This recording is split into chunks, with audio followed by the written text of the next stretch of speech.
right, guys. Let's start here on the lunch rush.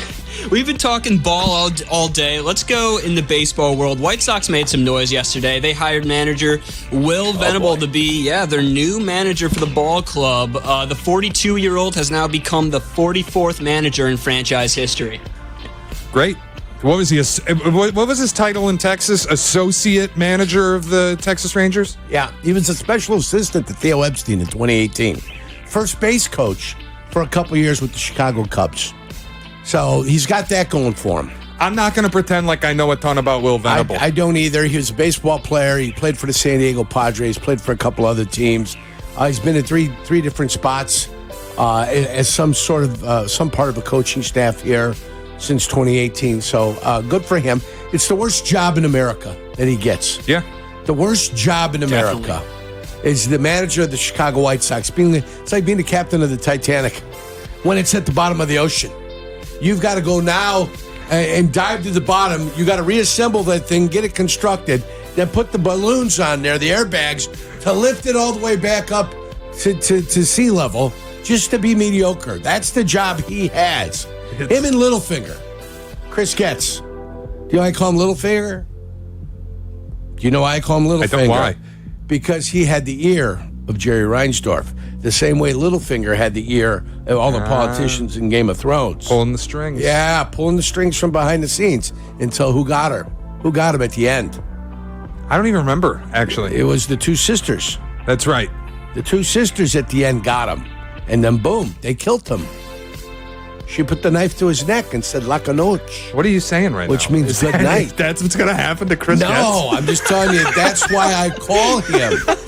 That's why I call him Littlefinger. Chris Getz said, be on the lookout for two small girls. Yeah. Well, one smaller, the other one more mighty. That might just be the end. What do you have? All right. What else, Patsy? We saw some moves yesterday in the NFL. Jacksonville was pretty active. They signed ex-Bear wide receiver and returner Velus Jones, and the day wasn't over for them when they sent tackle Cam Robinson to the Vikings. Now, I think the bigger picture here is if the Vikings can do it, why can't the Bears?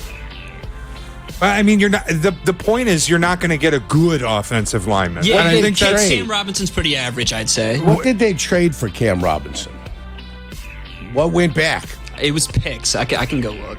No, I mean, I had it. I was looking at it. I was trying to find it. I couldn't find what the hell went back. Sent a conditional 5th-round pick in 26 that could become a 4th-rounder based on playing time, and they received back a conditional 7th from the Jags. It's basically an exchange of picks and a player. Yeah. Well, and I think the story for the Vikings is they just need a body. Like Christian Darrisaw's They were desperate. Done. Mm-hmm. They need a body at left tackle. For the Bears, if the return is going to be basically a middle-of-the-pack name that plays left tackle, if you're Ryan Poles, don't you just stick with Braxton Jones for the rest of the year? Assuming he can get healthy and get on the football field? That or you develop the young kid while he's there, too, but he's already hurt again. Yeah. Robinson finished 19th, 29th, 16th, and 33rd in pass blocking by PFF grade. And that's usually out of 64 tackles that get graded. Not terrible. Oh, well, I mean, 19th, you move yourself up into the top of the, your top 30% up there. Yeah, upper third. So, yeah, they got himself a tackle to replace the guy they had. They got big ideas and big plans. Their good tackle got hurt, and then they replaced him with a decent tackle. What my fear would be that the Bears make a panic move to get a player from somewhere that does not put them over the top, that does not make them a playoff team, that does not make them a contender. Chase Claypool. Did they make a move for a Chase Claypool-like don't effect, do that which again. is not good? Yes. Don't do that again. Montez Sweat, real nice.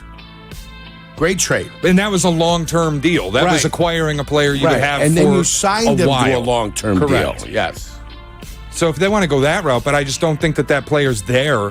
What team is moving on from a player that is a long-term option on the offensive line? Nobody is. It's not going to happen. Yeah, nobody. You get a veteran guy. That's the problem. You get a guy that's 30, 31, like Cam Robinson. 312-332-3776. Thank you, Potts. The Lunch Rush brought to you by Fry the Coop. Get some of your phone calls in when we come back. It's Carmen